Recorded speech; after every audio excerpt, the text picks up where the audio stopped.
안녕하세요. 선대로부터 재산을 아주 많이 물려받은 매우 행복한 젊은 부부가 있었습니다. 이 부부는 자녀를 얻기 위해서 무척이나 애를 썼지만 그 어떤 방법으로도 자녀를 얻을 수가 없었습니다. 부부는 자신들의 삶이 외로웠기 때문이 아니라 자신들의 삶이 너무 행복했기 때문에 그 행복과 자신들의 부와 재산을 함께 누릴 수 있게 해줄 자녀가 필요했지만 자녀를 낳을 수가 없었습니다. 결국 부부는 자신들과 같은 행복을 누릴 수 있는 자녀를 입양하기로 결정했습니다. 자녀를 입양한 후에 자신들의 부와 행복, 자신들이 누리는 모든 것, 그것을 자녀에게 아낌없이 지원해 주었습니다. 물론 그 자녀도 엄청난 행운을 얻은 거죠. 다른 부모에게, 낳아준 부모에게 버림받아 매우 불행한 처지에 처할 뻔했지만 이 부부에게 입양됨으로써 엄청난 행복과 행운과 사랑을 얻게 된 거죠. 이 부유한 부부는 자신들의 재산과 자신들의 행복, 자신들의 사랑, 자신들의 모든 좋은 것을 아낌없이 자녀에게 나눠주고 자녀에게 전해주고 자녀와 사랑을 함께 했습니다. 하나님께서 우리 인간을 지으신 목적이 바로 여기에 있습니다. 우리 하나님은 너무 행복하신 분이고 너무너무 부유하신 분이고 한없는 기쁨 가운데 계신 분입니다. 성경도 그렇게 말하고 있고요. 우리 한민족의 조상들이 쓴 책에도 그런 말이 나옵니다.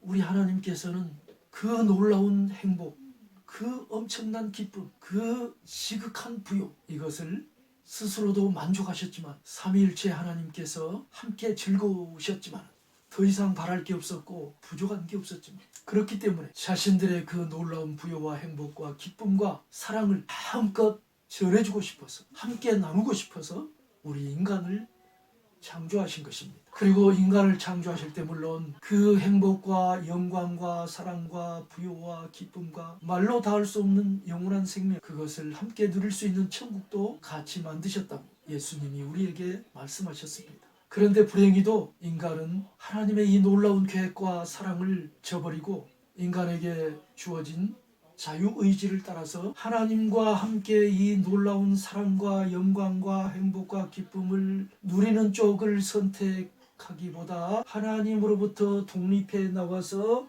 자기 자신이 하나님처럼 그런 독립적인 존재로 살아가는 쪽을 선택하고 말았습니다. 그전에 물론 하나님이 경고하셨지요. 너희가 내 명령에 순종하지 아니하면은 반드시 죽게 된다. 죽음이라는 것은 하나님으로부터 분리되어서 영원한 저주와 멸망과 심판과 불행과 고통과 징후와 지옥의 삶을 의미하는 것입니다. 인간이 이렇게 어리석어요. 자기의 자유의지를 바른 방향으로 사용하지 못했습니다. 우리 하나님께서는 마침내 우리에게 그 자신의 진실한 사랑, 엄청난 사랑, 정말 우리에게 모든 것을 주기 원한다는 그 사실을 보여주시기 위해서, 그리고 잃어버린 우리를 다시 되찾기 위해서 반드시 치르지 않으면 안 될 죄값을 하나님 자신이 치르기로 작정하셨습니다.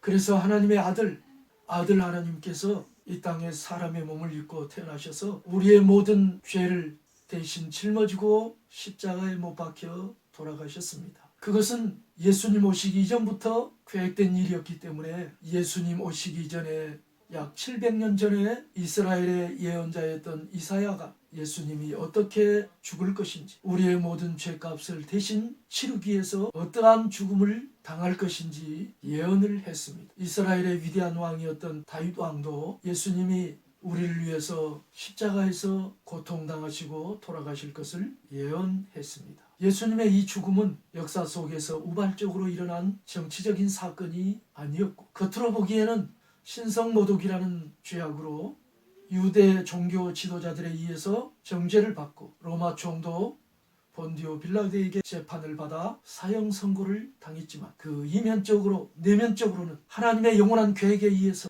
우리의 모든 죄를 대신 짊어지고 아무 죄 없는 그분이, 죄를 범치 않으셨던 그분이, 하나님의 외아들이셨던 그분이, 동정녀 마리아에게서 죄 없이 태어나셨던 그분이 저와 여러분의 모든 죄를 짊어지고 그 죄값을 치르기 위해서 십자가에서 하나님께 버림받아 지옥의 고통을 맛보는 그런 무시무시한 형벌을 당해야 했던 것입니다. 하나님은 이 아들 예수 그리스도의 죽음과 부활을 통해서 우리를 억만 죄 가운데서 구원하시고 우리를 다시 하나님의 자녀로 삼으셔서 천국의 영원한 부여와 기쁨과 행복과 영광을 우리에게 나눠주시고 우리와 공유하시고 우리와 함께 하시기 원하셨습니다. 예수님은 하나님의 아들로서 우리의 죄값을 십자가의 죽음으로 다 치르셨기 때문에 죄값을 다 치르셨기 때문에 사흘 만에 다시 살아나셨습니다. 세상에서도 예를 들어 10년 감옥형을 언도받은 사람이 있다면 10년이 차면 그의 죄값을 다 치렀기 때문에 석방이 되죠. 이와 마찬가지로 예수님도 우리의 죄값을 십자가에서 온 인류의 죄값을 다 치렀기 때문에 무한한 하나님의 아들, 무한하신 그 신성을 지니신 하나님께서 인간의 몸으로 우리의 모든 죄값을 치르셨기 때문에 사흘 만에 다시 살아나셔야 했던 것입니다. 살아나실 수밖에 없었습니다. 뿐만 아니라